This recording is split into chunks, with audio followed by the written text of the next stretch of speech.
We were trying to film it. I'm going to go back and listen to that video because we have it on 3 different cameras here for our news station.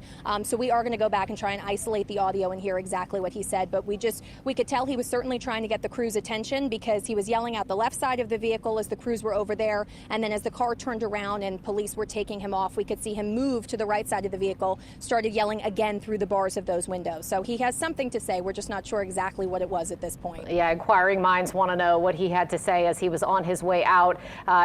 We did hear from U.S. Marshals Service here in New Orleans that he was not injured. No one was injured in this operation, which I think is something to be thankful for. I think if he could say anything, it would be to tell my story. I think that's exactly what he would say. So that's exactly what we're going to do. We're going to start from the beginning to the end. Don't hit the like button just yet. Come take this walk with me real quick. The story of Derrick Woo Groves. Caught today, but the story is insane. In 1994, Kim Marie Groves, a 32-year-old mother of 3 from New Orleans' Ninth Ward, did something most people in her neighborhood were too afraid to do. She stood up to a cop. She watched as Officer Lynn Davis, a decorated but dirty member of the New Orleans Police Department, brutally beat a young man during a street encounter. Instead of staying silent like everyone else, Kim filed an internal affairs complaint naming Davis directly. At the time, Davis had a reputation for being untouchable, a man feared by both citizens and officers. He was known as a head buster, protected by the same department meant to investigate him, but a complaint lit a fuse that exposed the rot inside of the NOPD. When Davis found out about the complaint, he didn't just get angry. He planned revenge. What Kim Groves didn't know was that Davis was already being secretly recorded by the FBI as part of a federal probe into police corruption. On those tapes, he was heard telling a local drug dealer and hitman, Paul Hardy, that he wanted Kim killed for snitching. Davis even bragged that he'd provide police protection for the shooter to get away clean. On October 13, 1994, Kim Groves was shot in the head on the corner of her block, right in front of her house, just days after filing her complaint. As she lay dying, her neighbors stood in disbelief. The hit was carried out exactly as David ordered, and the FBI had it all on tape. The single act, a police officer orchestrating a citizen's murder, became one of the most shocking betrayals of public trust in United States history. Lynn Davis was convicted of violating Kim Groves' civil rights under the color of law, effectively the death penalty for a cop who used his badge to commit murder. He was sentenced to death in 1996, along with the hitman Paul Hardy. Though Davis remains on death row to this day at a federal penitentiary in Indiana, the fallout shattered the city's faith in law enforcement, forcing the Department of Justice to investigate the New Orleans Police Department, which was described as one of the most corrupt in America. For Kim Groves' children and her grandson, Derrick Woo Groves, who just was a baby when she died, her murder became a generational trauma, a symbol of how the very system meant to protect them had instead planted the seeds of violence and distrust that still echo throughout the bloodline 3 decades later. A symbol of how the very system meant to protect them had instead planted the seeds of violence and distrust that still echo through their bloodline 3 decades later. So now that y'all know what the police did to his grandma, you'll understand that he had to endure what the city already had for him. Don't worry, juvenile hall, and what ultimately led to him getting 2 life sentences. Roll it. By his early 20s, Derrick Woo Groves was no longer just surviving. He was reacting to a world that had written him off before he ever had a chance to rewrite his story. The loss of his grandmother wasn't just family history. It was a scar the city kept reopening. Every time he saw a police officer, every time he heard another young man got shot, it confirmed what he already believed. There was no justice for people like him. He started carrying that belief like a weapon. To outsiders, Woo looked like another product of the streets, but to the ones who really knew him, they could see the shift. The quiet, heavy look in his eyes, like someone who stopped believing in them all. The rage wasn't loud anymore. It was cold, focused, and patient. As he got older, Woo stopped running from the streets and started ruling his corner of them. The same environment that once punished him now applied to him. He understood loyalty, fear, and silence, the 3 currencies of street life. And when you live by those codes, respect becomes survival. But that respect came at a cost. Enemies multiplied, guns became conversation. Woo's life turned into a loop of close calls, police chases, and funerals. Every year, the walls got smaller. Friends locked up, family lost, and freedom slipping away inch by inch. He wasn't chasing glory.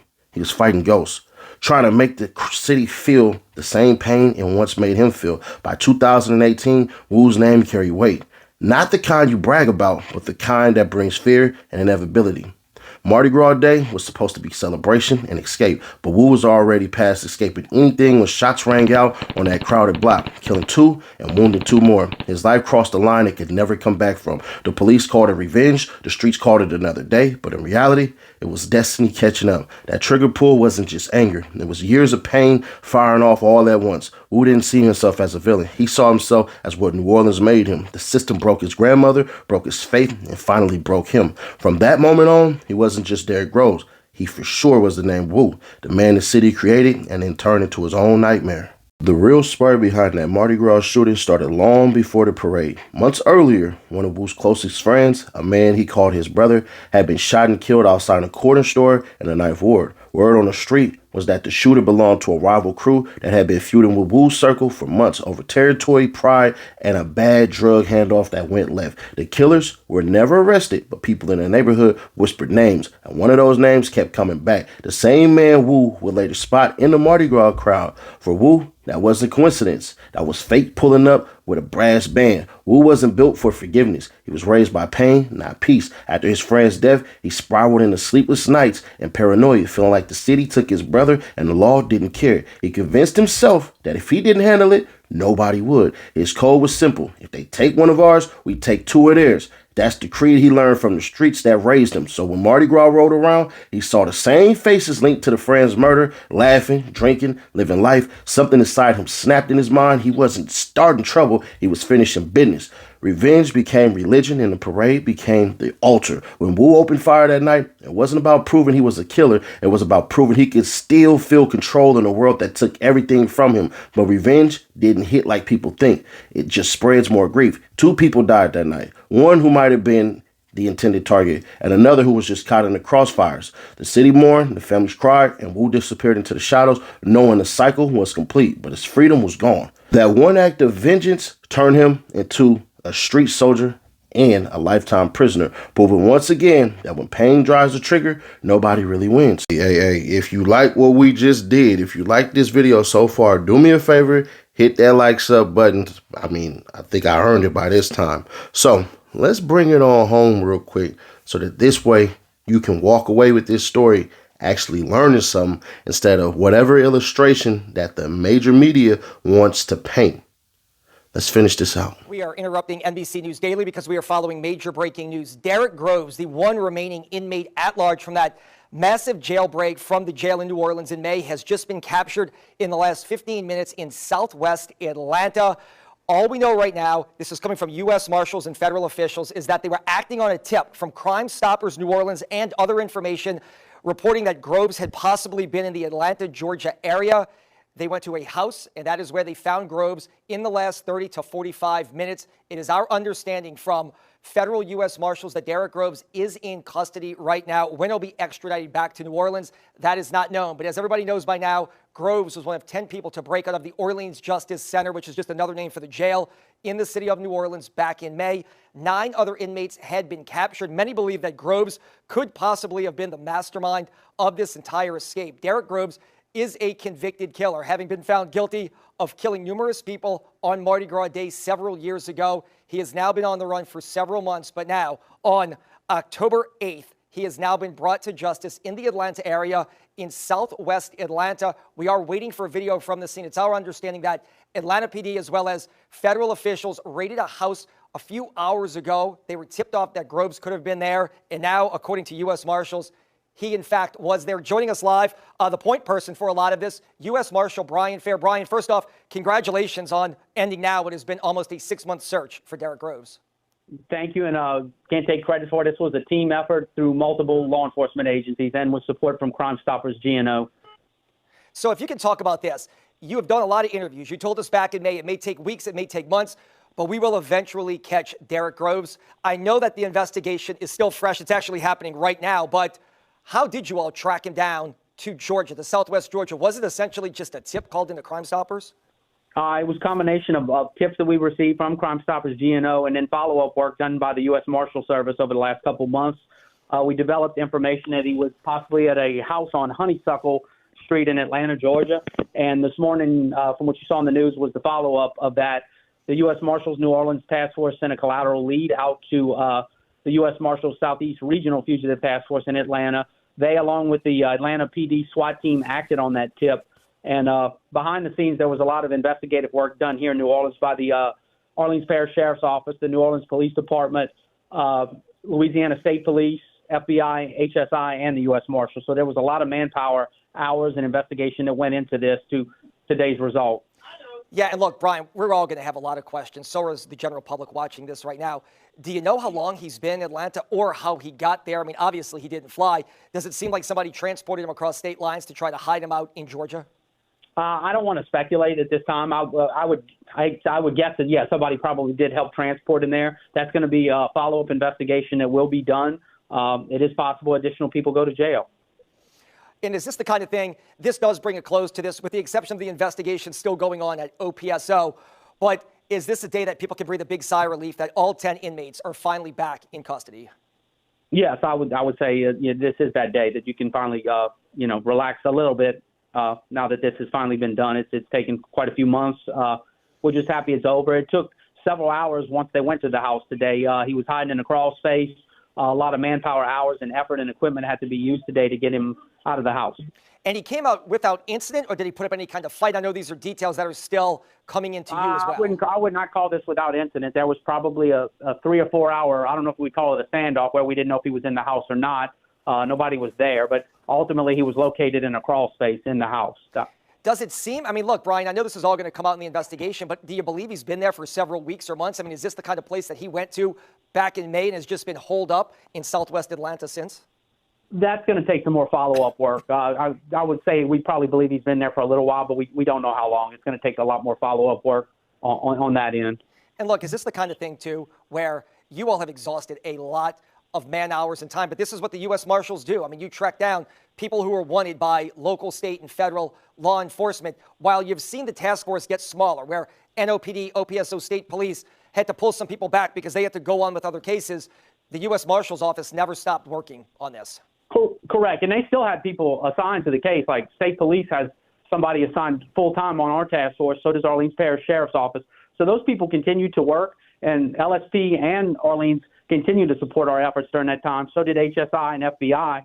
The scale got a little smaller, but like I said, we at that point, once the majority of them were captured, we were able to focus more on Mr. Groves. And look, I don't know if you can see it, Brian. We were taking a live look. That looks like a federal and state SWAT team. As we talk to you, we have a live picture from Atlanta here where they just brought him to justice. If you can walk us through the process for something like this, because I think everybody is captivated by it and wants to know, they want to see the veil pulled back. You make a call to your counterparts in Georgia, and is it basically they go to work immediately? I mean, this looks like a high-level task force here of highly skilled officers, SWAT team members right now surrounding that house that brought him to justice. Yeah, correct. So a lead is set out. They also have their own work to do, remember, like they have their own cases. They're violent offenders as well. So they prioritize cases. Obviously, this was a big one. So they prioritized it and began working it. And it may not, I mean, some people would think, oh, it's just very simple. You just run out to the address and go knock on the door. It doesn't work that way. There's a lot of behind-the-scenes work that goes on to before you even go knock on a door. And that's what you saw today. There was a lot of work done. Like I said, Crime Stoppers GNO provided significant support all summer long and even today. So it took some effort to get the result that we had today. And look, Groves is different than the rest of these escaped inmates because he has been convicted of murder. He will spend the rest of his life, per his sentence, at NOLA without probation or parole. Did it make him more of a flight risk? Did it make it more of a high-risk matter, given the fact that, I hate to use this term, he really had nothing to lose because, unlike a lot of these escapees who were pretrial detainees waiting for their day in court, Groves knows his fate. He is going to the state prison at Angola for the rest of his life. No, I would say that is a factor, yes. At least it adds to our risk. We do assess what we're working on each case and determine what might have more of a risk. And obviously he would be way up there because he's looking at not ever being released from prison. Now walk us through the process. And I've never seen this before back in May and June when you made the rest of these. He'll eventually end up in a jail in Atlanta. He'll be extradited back here. If you can walk us through that process, it'll probably be a couple of days, I would guess, based on the other cases that the marshals and the state officials have handled. Is that correct? Yeah, so if he doesn't get charged with anything locally there, he will eventually be extradited back to Louisiana. I would think that there may be a chance state police is actually involved in that process, as they've already helped extradite several of the other escapees to Angola. So, he'll get booked into the local county he's in. I don't have the county's name in front of me, but the local county in Georgia. And he'll go through a process. He'll either waive extradition or not waive it. And if he doesn't, they'll ultimately get a governor's warrant, and he'll be extradited back to Louisiana. And look, Brian, this is something you've been involved in with the rest of your team of U.S. Marshals, as well as state police and NOPD and OPSO. Atlanta was handling a lot of this. You were waiting for a text message or phone call. When you got it, is there a sense of, okay, finally, it's over. This tip actually led to an arrest, and this is him, because we've seen you all chase a lot of leads. Some of those bear no fruit, but this one obviously did, and now he's in custody. Yeah, so we were in the office, hovering around our phones and communicating directly with them and waiting on it. So there was a lot of excitement here once we were finally notified that he was in custody. For a while, there was some concern because this drug on for quite a few hours before he was taken into custody. And we've had several tips and investigative things that we've done over the summer that we've been left basically holding the bag or not found him. So we were starting to get a little concerned, but we were confident that there was a pretty good shot that he was in that house. And look, I know that we've talked to other sources. They told us there were some tips coming in recently. There was some chatter, I guess, that he may have been in the Atlanta area. Is that kind of why you all focused in on this area? When you start getting a lot of tips and a lot of chatter, does it become reality? Well, there's been multiple tips in Atlanta and other areas in Georgia, and then there was stuff in Texas and other places. So we had to follow up on everything along the way, I would say. And then we had to do our own investigation as well to try to see what we could develop from talking to people, looking through records, and it was all time-consuming. All right, Brian Fair, U.S. Marshal, we appreciate your time. I know that you and your team are probably very happy with this outcome today, that Derrick Groves was finally brought to justice. Yeah, the team is very happy with the end result of this. And when I say team, I mean all the agencies that were involved in this. It's not just the U.S. Marshals. It was all the other agencies and Crime Stoppers, GNO. I believe everybody's extremely excited right now. All right, Brian Fair, U.S. Marshal, we do appreciate your time. Thank you. All right, so you see it right there. You're looking at a graphic of what U.S. Marshal Brian Fair just told us. He was picked up on a street, if you're familiar with Atlanta, Honeysuckle Street, that is in the southwest corner of Atlanta. He was found in a crawl space inside a house. They say he was trying to hide out there, that no one else was in the house. This lasted about 3 or 4 hours where they tried to locate him and found him in a crawl space. He was captured after a brief standoff. Like they said, this wasn't where he refused to come out. It seemed like he was trying to hide and maybe not let police and federal marshals know that he was there. You heard Brian Fair say this was a combined effort. State police, New Orleans, FBI, OPSO, U.S. Marshals, everybody working. And the big thing, we're going to try to get an interview here, if not now, then later on today, with Darlene Costanza. Crime Stoppers of Greater New Orleans, they say a tip played a key role in this. So therefore, they have been talking about tips. There is still a $50,000 reward. Hopefully, if somebody did call in that tip and led to this arrest, then therefore it will lead to somebody collecting money, as they have been advertising $50,000 for Derrick Groves and any capture of his to anybody who can call in information. But you heard Brian Fair just say right there that a tip in Atlanta, or tip from New Orleans, led to Derrick Groves being captured in Atlanta. I'm Travis Mackel. The time is 1:30. We're going to have much more in this developing story, still very much an active scene in Atlanta. You can get the very latest right now on WDSU.com. Keep looking at this live picture. We are going to leave it up from one of our sister affiliate stations in Atlanta so you can see everything going on. It's our assumption Groves has been brought out of the house, but if he doesn't, you will see him leave shortly here. We'll have any updates from any officials live, online and on TV from anyone in Atlanta, and obviously we'll have complete reaction from the Sheriff's Office, OPSO, and local leaders here, including the governor and elected leaders who have been very involved in the search for Derrick Groves. Until then, let's return you to regularly scheduled programs. After the Mardi Gras murders, Wu was locked down in the New Orleans Justice Center, facing 2 life sentences with no parole, just 4 walls, and too much time to replay every mistake. But Wu was never built to sit still. Behind those bars, he started studying routines, guard shifts, food chart patterns, camera blind spots. He watched everything like a man with nothing to lose and everything to prove. Word spread through the tears that a jailbreak was coming, and Wu was in the middle of it. Not as the loud one, but as the quiet strategist. He wasn't thinking about freedom in a hopeful way. He was thinking about it like revenge against the system that caged him and killed his bloodline. On May 16, 2025, 10 men made their move. Doors jammed, alarms failed, chaos erupted, and when the smoke cleared, 9 would be caught, and Wu was the one who last was caught. He disappeared. For the next 5 months, Wu lived like a phantom. He moved through the back roads, slept in trap houses, and changed phones like socks. Rumor was he went through Baton Rouge, then Montgomery, then slid into Atlanta, blending with the street cousins who owed him old favors. Law enforcement threw everything at the search. Drones, marshals, heat sensors, but Wu stayed one step ahead, fueled by instinct and paranoia. He didn't post, didn't talk, didn't trust. To him, every day on the run was another middle finger to the same system that took his grandma, his friend, and his freedom. But deep down, he knew ghosts can't live among the living forever. Every siren sounded closer. Every news headline felt like a countdown. In the early hours of October 8, 2025, the chase ended quietly. U.S. Marshals and Atlanta SWAT surrounded a small house on the city's southwest side. Inside, Wu was hiding in a crawl space, clutching silence like his last weapon. No shootout, no heroics, just resignation.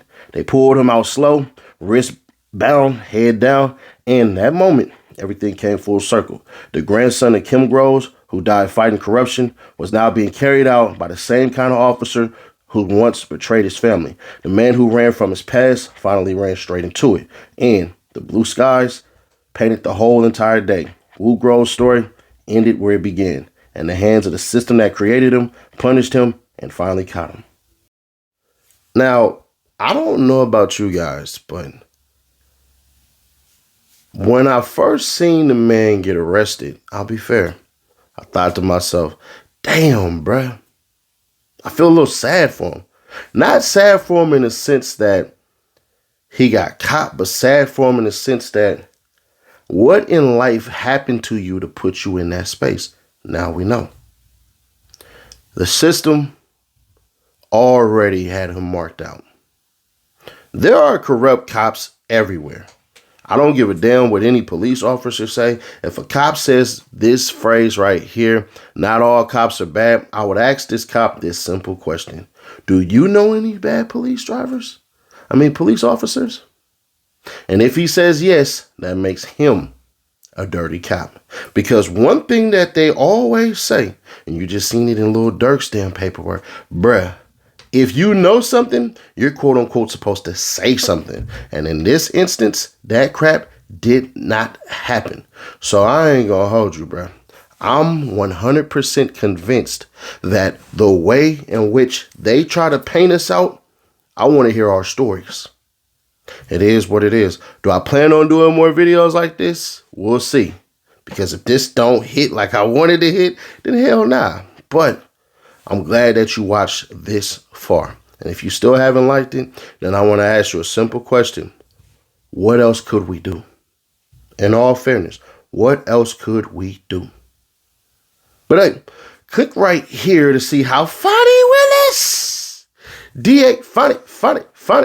My old boss, according to Young Thug's daddy, or current boss, depending on what liquor he's sipping on, is looking at some jail time, according to the DOJ. Click right here.